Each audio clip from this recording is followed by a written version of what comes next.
Hey everybody, welcome back to the channel. Last week we made a trip out to the Quinault Rainforest about 2 hours away from here, just as a scouting trip. No expectations, just taking the dog for a walk in the woods, camera in hand, hoping to find some locations to return to in the future. But I was surprised. There were actually 2 photos that I came away from that trip with. I haven't edited them yet, but I think that they have some potential. So if you want to see how the images in last week's video were edited from start to finish, you've made it to the right place. Let's get started and see if we caught anything.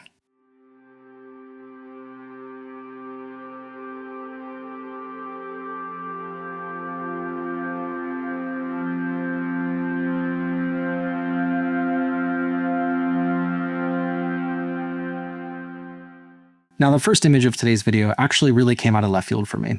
I was in the moment feeling pretty down. I couldn't get to the stream that I wanted to scout locations at. It was just way too steep of a ravine that I didn't feel comfortable taking myself, my dog, and all my camera equipment down that ravine. Just didn't seem prudent in the moment.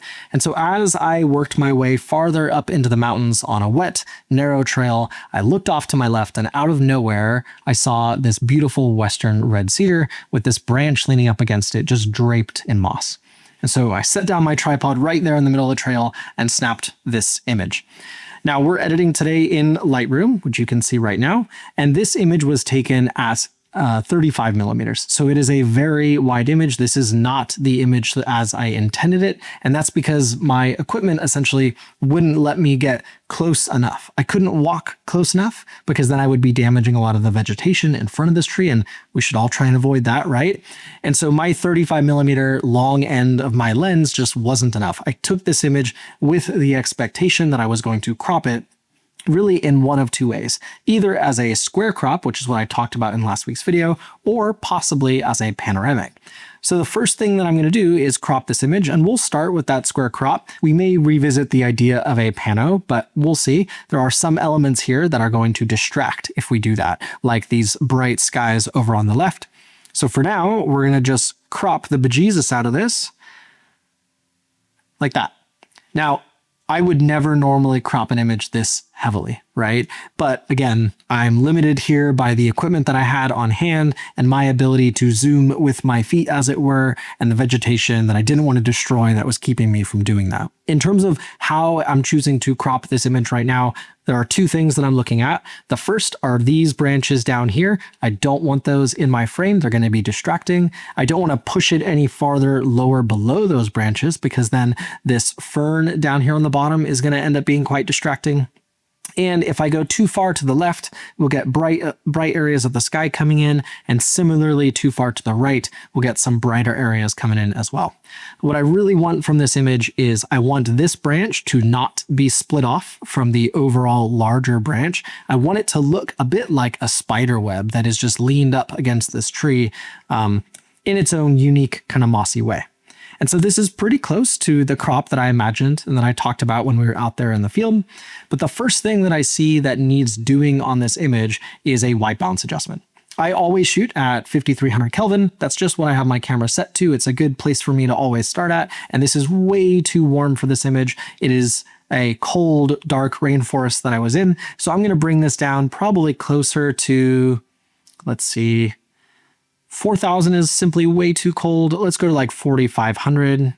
That's still too cold, maybe 48, something like that. Yeah, around 4,800 looks right. There's a lot more that's going to happen to this image that's going to affect both the white balance and the perceived vibrance and saturation of the image. Right now, as it's shot, this is a raw image, which you should be shooting in raw if you're not already, just because it gives you a lot more data to work with. And this image is a lot flatter than I remember it being, than the image that I'm aiming to create.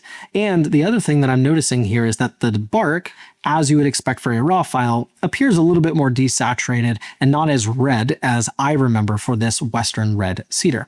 And so there are 2 things that I could do here. I could go through over here on the right-hand pane. I can scroll down and I could create curves by, increasing my reds and the highlights, adding a bit more cyan. I can do the same for my greens and my blues. Or The other alternative, and what I prefer to do, especially for videos like this, where I'm trying to move a little bit more quickly with these images, is to use a film simulation preset. Now, lately, I have really liked the look of Kodak Gold and Kodak Ultramax, and so we're going to start with those and just see if there's anything there that rings true to how I remember this image, and as a starting off point for the rest of this edit. Coming over here, we'll just scroll through. 100 maybe is not quite the right look. It looks almost a little too, how would I put it, like bitty, right? Like the highlights are a little bit too bright in some sections, and I really do want that background to be darker. It took a minute of soul searching, but I think I found the preset that gets this close to what I remember this scene looking like, and that is this Kodak Ultramax 400 profile right here. And what I like about this profile as a jumping off point is that my background is nice and dark relative to the branch in front of it. I do want that branch to really be my foreground element, but there are a few things that I want to fix about this image. First of all, there's these areas up here of this branch that are just way too bright. I would actually like to see the rest of the bark on the Western red cedar be a little bit more red as I remember it, and not this kind of orangey yellow. And I think I can accomplish that with a mix of maybe some white balance adjustments and some masking. So let's go back up to the top here and look at our white balance. And if we push this just a little bit colder, closer to 4,500, that's getting closer to what I want. It doesn't have that kind of warmth to it anymore. That's great. Our exposure is fine. If I drag it down, yeah, it does get a little bit darker, but I think really what this image needs is just a little bit of selective treatment on the branch. If anything, maybe I'll bring it like that, like a fifth of a stop down, just a tad, just to give a bit more mood and weight to the image so it's not quite as bright. I'm not going to touch that contrast slider. This image does not need any more contrast. And what I might do right now is just look at what that preset is doing in terms of my highlights, shadows, whites, and blacks, and maybe bring it back a little bit. So my highlights right now, I think it's totally fine what this preset's doing in that it is really dragging the highlights down. And that's because we have some very bright areas on those branches that, yes, they are the subject of the image, but I don't want them to be just this eyesore to the viewer. So we'll leave that as is. The shadows themselves could be made even a little bit darker. So rather than bringing them up, I'm going to leave them at like a plus 15. And then our whites here, we could bring these up a little bit, but as I said, I don't want those branches to be an eyesore. So I'm actually going to put them, let's bring that back down. I'm actually going to leave those whites at, yeah, pretty much what the preset had, which was a minus 40. The blacks themselves, I'm actually going to bring down a bit more. I only want them to be at like a plus 5. And that's because, as I said, I want this to be a deep, dark, kind of moody image. That's how I remember it. That's what I'm trying to recreate here. And you should keep that in mind when you're editing your own photos. Over here for clarity, that's totally fine that the preset wants to put it on minus 5. This image has so much detail with the moss, so much texture, that it really does not need texture, clarity, or dehaze adjustments. You'll see if I add dehaze here, it doesn't serve the image in any way, right? You can barely see anything happening, and that's even when we crank it. The vibrance and saturation, again, I'm not going to touch. There's plenty of at least perceived vibrance in this image with the greens against the reds. If I come over here, I am going to adjust our curves just a little bit. I think I'm going to leave the highlights as is, because if I really crank them, you'll see that it's just affecting a very limited part of the image, and we're actually going to be dragging down that very bright branch. So we'll leave the highlights as is. The lights as a whole, if we crank them too much, it becomes like this. Again, way too contrasty. And so if we are going to increase them at all, we'll make it really subtle, maybe like a plus 5. And then this next part is actually a really important decision. We either can increase our darks and flatten the image a little bit and maybe drop our shadows to allow some areas to still be quite dark, or we could push everything dark to make it really moody. So let's see what those two different options look like. Option 2, if we push darks down and if we push our shadows down, does a couple things. First of all, the greens are now way oversaturated because of frankly, the amount of contrast that we've added with our curve, and I'm not really feeling that. That is just way too overcooked. In contrast, if we increase our darks a little bit, but we drop our shadows, then that gets us maybe closer to where we want to be, in that the darks, those areas are a little bit brighter, a little bit flatter, but we still have some nice deep dark shadow areas like here in this crease of the tree. Let's try and flip those a little bit and see if it looks any different. If I drop my darks, that definitely is bringing down this whole left side of the cedar. And if we boost our shadows just a tad, there we go. That is actually closer to the look that I want. So we're going to go -10 on the darks and a +15, +16 on the shadows. What that's doing for us is it brought the entire image down. Our bright areas are still nice and bright, but it really is causing the branches in front of this tree to really stand out against the tree without making it, as I said earlier, too bitty, too contrasty. And by increasing the shadows, this whole area on the right side of the image actually got a little bit brighter. You can see a little bit more detail there. We still have, as I want, these really deep, dark sections over to the left as well, because these cypress trees have this amazing structure to them. They're not just round, they have rugosity to them. And to me, that's really a valuable part of this image. So as I scroll down, I'm not expecting to really adjust anything in terms of our hue and saturation, but one thing that stands out to me is the bark right here on the tree does look a little bit too yellow to my eyes. I would like that bark to be a little bit more red, a little bit more magenta. So I'm going to come over here and I'm going to pick this point sampler, selecting it right there. And then I'm going to come over here and I'm going to select this bark, which actually, it even looks a little green right now with all the color profile that we have applied. And I'm going to select that and I'm going to pull down. And what you're seeing in those sliders is that both the orange and the yellow sliders pushed to the left towards the red space. And so now that bark looks a bit more red, which is how I remember it. You can go crazy with this, right? You could really drag it down something like a -67, and that just doesn't look realistic at all. And again, that's just not the purpose for me of this image. So I'm going to put it back to something in the middle, something like maybe a -30, something around there. To me, that looks good. We still have some yellow showing up in the bark, some brown, but the whole tree as a whole has that kind of deep, almost purpley magenta red to it. And it looks good to my eyes. So scrolling down here, I'm not going to do any color grading. We've already got color curves applied to this image, so it doesn't need it. I'm not going to have to denoise this image. It was taken at ISO 100, so we are fine. I am going to just add a little bit of sharpening here, probably bringing it up to 25 or so, which is usually the default for Lightroom. And for me, that's just to make sure that we are retaining plenty of detail in those beautiful tendrils of moss hanging down off the branch. And I think we're in a pretty good place here. If I scroll down to the very bottom, we can see what a vignette looks like. I think a little bit of a vignette could help us to reduce this bright area up in the upper right-hand corner, and also just drive our attention and the viewer's attention a little bit more towards the center of the image, which is to say it's going to help the viewer follow the branch through the lower middle of the image up to the left and then out the middle at the top. But one thing that you can see right now is this branch over on the right-hand side is just way, way too bright. So we're going to deal with that. That is not necessarily where I want the viewer's eye going right off the bat when they look at this. So I'm going to come over to our mask and I might just try and use like a linear gradient or something like that. So let's see what a linear gradient looks like. And let's see how much of an impact it has on the tree behind it.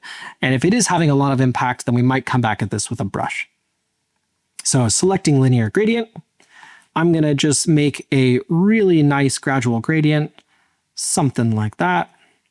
Now this is going to affect the branch down below. There are bright sections out here towards the tip of that branch, so I'm okay with that, but I don't want this going over kind of into the middle of our frame. So we do want to be a little bit cautious, conservative even with our placement. And the first thing I'm going to do is just bring our highlights down. I don't want to necessarily decrease our shadows or anything like that very much. Maybe a little bit of an exposure drop could help us. But even just like that, that made a pretty big difference, that -16 on our highlights. If I take this mask and I turn it on and off, keep an eye up here, and you can really see what a difference it's making in that this whole area up here is so bright, but now with that mask turned on, much, much more approachable. I do still think that it needs a little bit of work. So I'm just going to come in here with an 80% flow brush, and I'm just going to very coarsely paint over the area that I care about, which pretty much extends there. I'll reduce the flow just a tad right here, so we can still select a little bit of that other part of the branch. and then down here as well. And now I'm going to come into erase, and I'll leave it at about a flow of 80. And we will do auto masking for the removal process. There we go. Just clean up our selection a little bit. This is also, it's not a very heavy brush, right? We're removing, but we also only put it in at 80%. So you don't have to be incredibly precise with the kind of adjustment that we're doing with your brush for it to have the desired effect. That's looking pretty good. Maybe right there. Toggle our overlay on and off so we can see if we missed anything. That looks decent. Let's see what happens if we just drop our exposure. There we go. Okay, so about a fifth or a quarter of a stop of exposure, dropping that just completely changed the overall weight of the image and how it's distributed. We don't have this bright, really bright highlight area over on the right-hand side anymore. Now it's much more focused where the bright section is traveling up through the image and is much more focused on kind of this crook in the branches. And I really, really like that. So looking at this image right now, honestly, I think that's it. I think I'm pretty happy with it. We've got nice kind of purple, almost magenta or maroon colored bark on the Western red cedar in the background. I'm really happy with the 2 different tones of green that we have. We have this really nice, not quite yellow orange, but still green color of the moss on the branches. And then of course we have this deep, slightly almost bluer, much cooler, deep green moss that is on the Western cedar itself. And to me, that looks pretty good.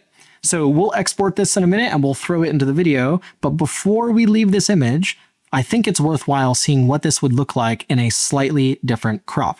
So I'm going to come over here and I'm going to pick Create Virtual Copy, and I'm going to recrop this in a pano. We're going to leave everything else the same. We may have to fix some of our brushes if we decide to go this route, but I just want to reassure myself that I'm not making a mistake with our crop. So I'm going to come over here and we're going to do a 65 by 24, which is basically an X-pan ratio. There we go. Obviously, there's a really bright area over here to the left that is super distracting for all the reasons that we just talked about. So if we are going to go this route, we need to drag down just a little bit. No amount of masking and dropping your exposure is going to deal with how overblown that sky background is, because I wasn't exposing for that. I was exposing for the Western red cedar. And so with something like this, let's see, are we as far down? Yeah, we do have this little fern popping in at the side. I think this is okay. I think this is something that I might do at some point in the, in a different world, in a parallel universe. I may have taken this image, I may have edited this image in this way, but to me, this just doesn't cut it. I much prefer that square crop. It focuses your attention much more on the foreground branches and the Western red cedar behind. And I feel like some of the details of that interaction in the photo is kind of lost when you have this wide of a field of view.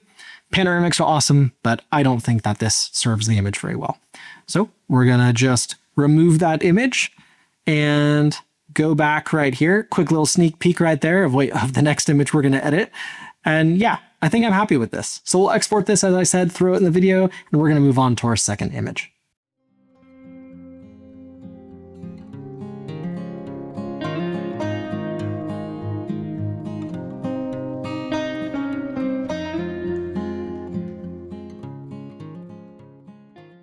Our second and last image for today is of a waterfall. And that is pretty much why I went out to this rainforest in the first place. Was I really wanted to scout out and find a waterfall that ideally I can return to when we have some fall colors, or maybe in the wintertime if we get a really cold, hard freeze.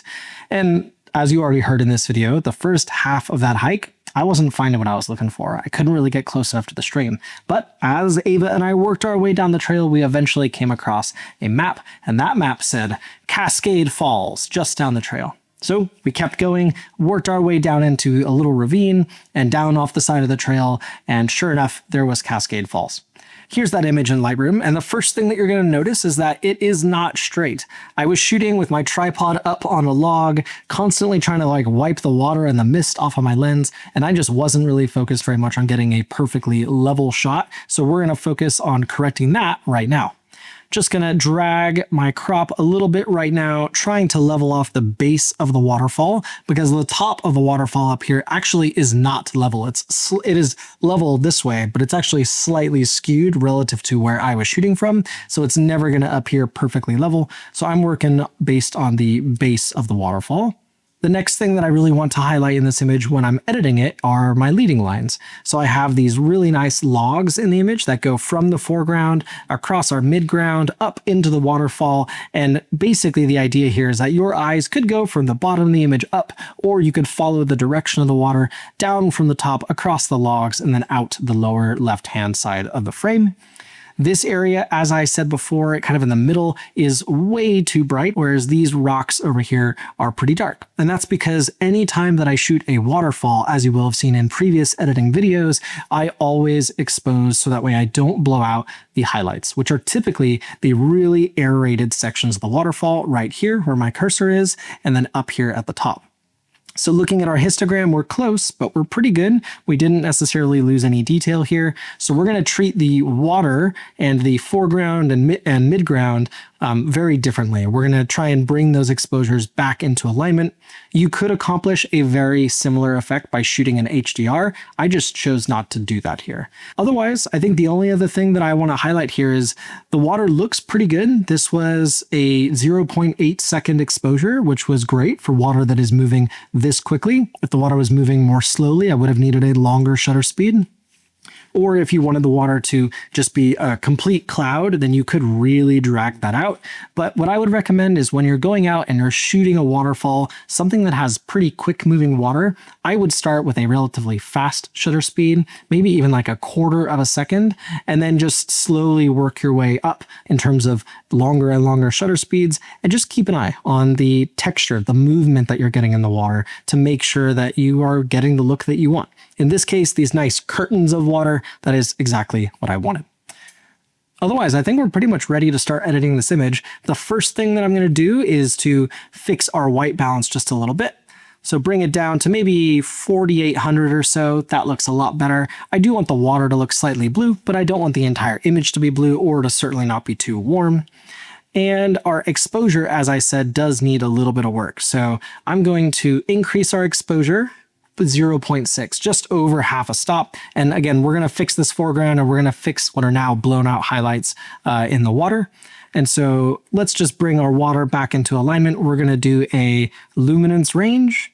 We're going to select that. Looks pretty good. It already selected almost the entire waterfall, but we do have some foreground elements where we don't want them. So we'll go into a brush. We are not going to use auto masking, and we'll just crank it all the way up to 100%. And I'm just removing this mask from the bottom section here. And as I get closer to the waterfall, I'll reduce the brush size where I need a little bit more detail work. And I will turn on auto masking just for the very edges of the waterfall, and especially here where this log goes into the waterfall a little bit. We don't want to affect those parts of the log here. That looks pretty good. Always a safe bet to toggle your overlay on and off, making sure that you're not missing anything. Looks good. So now, sorry, I'll bring you back to fit. I'm going to take that water and I'm going to drop its exposure since we increased the exposure of the image as a whole. Looks pretty good. I'm just looking in general at basically 0.6. So at this point, we've corrected for my underexposure of the rest of the scene since I was exposing for the water. And now we've brought in everything pretty much back into alignment, into a much more normal kind of bell curve exposure. You will see from my histogram that the overall image is still underexposed. It's pushed towards the left, towards our shadows, but I'm actually quite happy with it. I think the final image that we're going to go for here has quite a bit of a darker look than this does. Again, just to really match the moment that I experienced taking this image. So while we still have the water selected, I'm going to do a few more things. I'm going to, let's make sure I've got that mask selected. There we go. I'm going to see if anything happens by dropping our shadows. Not too much, and that's mostly because we're working in a very bright part of the image. If we drop our blacks, that does add a little bit of contrast to these areas here where you have a black background behind the waterfall. And if we increase our whites just a tad, that's going to help it stand out even more. We do need a little bit of a second brush here. I'm going to turn off auto mask, go to maybe an 80% flow. We do need a little bit more here in these very bright areas. And as you've seen in all of my editing videos, just the way that I work, I'm going to be pretty coarse with adding the brush, and then I'm going to use auto mask and be a little bit more detailed with getting rid of it, cleaning up the edges. Great. All I'm going to do here is drop the exposure of those really bright sections again a little bit more and bring down our highlights in those areas. Perfect. I don't really want hot spots in the waterfall. Differences in brightness a little bit is fine, but too much can be really distracting and just pull the viewer's eye right up to those bright areas. I mentioned before that this foreground is also just way too bright at the moment, so we're going to deal with that with a linear gradient coming up from the bottom, and I'm actually going to make it a little bit condensed, not as gradual as I might typically do. I'm going to slide this right up here. Yeah, probably just right there up against the waterfall. And then we're going to clean it up a little bit with our brush. So again, this time we will erase, and we can use auto mask this time. So we're just cleaning it up. We don't want any of that linear gradient affecting the waterfall itself. And we also don't want it affecting very much, if any, of the water here where it hits the base. But what I do want is I want the pool to be a little bit darker, at least I think, we'll see. And I definitely want the foreground, these logs, I want everything here to just be a little bit more contrasty, darker darks, brighter lights in this whole foreground area. But this area on the right-hand side, already very dark, it doesn't need any more. This very dark, this is actually a stump on its side over to the side here. So now with our mask, I'm going to make sure that I've got it selected. We can drop our exposure of the foreground. And I think, let's see, I don't usually use the dehaze tool very often, but let's see what it looks like. That's looking pretty good. Let's put like 15 or so of dehaze. We don't need clarity. There's plenty of detail there. We certainly don't need texture, but I am definitely going to drop our blacks, maybe a -15. Drop our shadows, also maybe a -13, 14. We'll still boost our whites a little bit and boost our highlights. And that's because we want those reflections that are on the rocks, on the logs, on the pebbles. We want those to work for us, right? We want detail and texture in that part of the image. But I am seeing a few areas here that just look way too dark over here and over here. So I think what I'm going to do is go back to my mask and we'll subtract.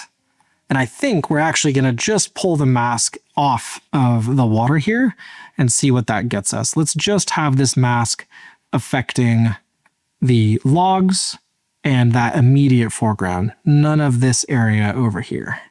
Okay, that looks good. So the areas where we have water over, well, the pool of essentially below the waterfall, these areas are still quite bright. We might treat those separately in a minute, maybe not, but it's really this area and the logs that we're working with right now.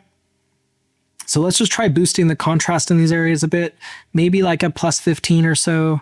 That looks good. And what happens if we adjust our white balance? Nah, we'll leave the white balance as it is. That way it's consistent everywhere across the image, except for a slight blue tinge in the waterfall, which we've already seen. So at this point, what I'm seeing needs work is we do still need a little bit more of a linear gradient in the front. These logs up front are still way too bright. We'll just finish that off. This one is going to be pretty gradual, and we're going to keep it quite low in the frame. You could kind of accomplish the same effect with a vignette. Let's scoot it just a tad. Yeah, pretty much like the bottom third of the image or so. That looks much better. And I think we're also going to do, you could brush or we could do a linear gradient. I don't think that there's like a particularly wrong or right way for this image, but what I do want to see is something like this, where we're not really affecting the waterfall, but we are going to be working on these very dark areas of vegetation off to the sides. I want these greens to look richer, but I also want some shadow detail to come back in these areas. So we're going to boost our shadows just a ton, or sorry, just a tad, not just a ton. And then we might actually see what happens if we dehaze just a tad here. Just a little tiny bit. I certainly don't want this vegetation to be brighter than the waterfall, but I would like it to be contrasty, nice and green. Let's see, does it need a little bit of saturation? Maybe a tad, maybe like a +5 or something like that. Just a little more detail over here towards the edges so that it's not just a black hole on the sides of our frame. And what we'll do is I'm going to select and duplicate that linear gradient. And then I'm going to scoot it over here and flip it around. Let's make sure we can see our overlay. And we're just trying to treat both sides of the waterfall with all of its vegetation the same. So just like that. There we go. So that's added just a little bit more depth to the upper areas of foliage on either sides of the waterfall. We still have this area in the middle of the frame where we want to bring back a lot of detail from the shadows. So I'm going to come in here and I'm going to add a mask, and I'm going to do this really quite coarsely right throughout the middle of the waterfall. Anywhere where we have water traveling over the rocks, I'll be pretty careful over here on the edge. I'll clean that up in just a minute. There we go. I really want to show that these aren't just shapeless rocks in the middle. There's moss and texture to them. And so what we're going to do first is we'll come through and we'll just clean up a little bit as I do with auto mask on the sides. And then we're actually going to subtract a luminance range. And that's because, as you can see, we have a lot of these little tendrils of water from the cascade that our brush is now covering, and I don't want those to be affected here. So we're going to subtract a luminance range for the waterfall, give it a minute to calculate, and now what we're left with is an area that's been brushed in that is very specific. It basically just covers the rocks that are hiding behind the waterfall. I'm going to come over here and we're going to boost our shadows quite a bit, probably a 35 or so. As I usually do when you boost your shadows, if you want to retain contrast in those areas, you can drop your blacks just a little bit. Maybe a -7, something like that. And let's see if an exposure change. Oh yeah, okay. So we actually will do maybe a 1/4 of a stop exposure increase in those areas. And we'll go back and drop our blacks a little bit more, like a -10, just about. These are really small changes, really fine adjustments, but it's because we're just trying to have a lot of contrast anytime where the water is passing directly over the rocks. You will see that because there's a lot of spray in the air, a lot of water landing on the front of my lens, that essentially I was ending up constantly having to wipe off the lens. And so as I zoom in here in the middle, you're going to note that there's actually a water droplet on the front of my lens, that you're seeing this kind of loss of contrast, loss of detail as a result of that. You could heal this or clone it out. I think for now, I'm just going to take a brush at about 50% flow. Auto masking is turned off. And I'm just going to very gently brush that area in. And we're just going to drop its exposure just by about half a stop and reduce the shadows in that area a bit. That's really just to reduce the visibility of that spot. If I did want to come in here, you could use the healing brush within Lightroom to clean that area up, or you could take it into Photoshop and use like a generative fill to do that. But I think for right now in this video, I'm okay with that little drop looking the way that it is. So at this point, pretty happy with the image. You'll note that like I haven't done anything really with our primary adjustments here, highlights, shadows, whites, and blacks. And that's because I still am planning on applying, in this case, a film simulation to this image, mostly because it just isn't quite there. You know, we can, if we wanted to, we could go into our curves and we could, for example, take our blues and make the whole image a little bit cooler. But what I really would like is I want like an inky darkness to the rocks in this image. And I think that maybe like an Ultramax or something like that from Kodak would be a really good film if you were shooting this on film to get that kind of effect. For now, let's go over into the film simulation area and we'll see if there's any that give this image the look that I'm going for. It's already really close. This is just a matter of just the overall tonality of the image, and in particular, thinking about the colors of the image. It's close, it's just not quite there. So coming over here, I wonder what it would look like. Yeah, like an Ultramax 400. That's close. We're getting the kind of inky darkness that I would like on those rocks in the foreground. The overall image does look a little underexposed, which is fine. We can fix that, but it is way too blue. If we keep going, that is doing pretty much exactly what we want, where those rocks in the foreground are being made a lot darker. It's not pushing our water into this turquoise blue space. And I think it's actually doing some really nice stuff to the greens that we have in this image as well. But as you might see, the wood that we have down in the foreground is way too warm. And so that's a gold 400. Obviously like the warm version of it according to VSCO. So I wonder if we come up into a regular 400, I think let's just start with a Kodak Royal Gold 400. Let's adjust our curves, and then we're just going to clean up the white balance on the water itself just a tad. We'll have the water be a little bit more of a very, very light blue, a little bit warmer temperature than it is currently. But I really like what that film simulation did to our foreground, and in particular to kind of the pebbles and rocks that I want to have that really slick, dark look that they have right now. So if we increase our whites just a little bit, that's going to really accentuate the waterfall, as you can see right now as I kind of toggle it back and forth. And that's fine. We just want to be careful about highlights up here. And so I think, you know, even something like this, plus 20 is too much in my eyes. I'm going to leave this at like a plus 13 or something like that. We're not blowing any highlights according to our histogram. Our darks, I think we might actually want to raise these a little bit. That simulation is doing a bit too much work, if I'm being honest. So we're going to bring our darks up to a plus 10, and our shadows, I think we can leave quite dark. I do want areas of deep shadow in this image, but I just want that foreground to have, again, that kind of inky, slippery look, which is exactly how it was in real life.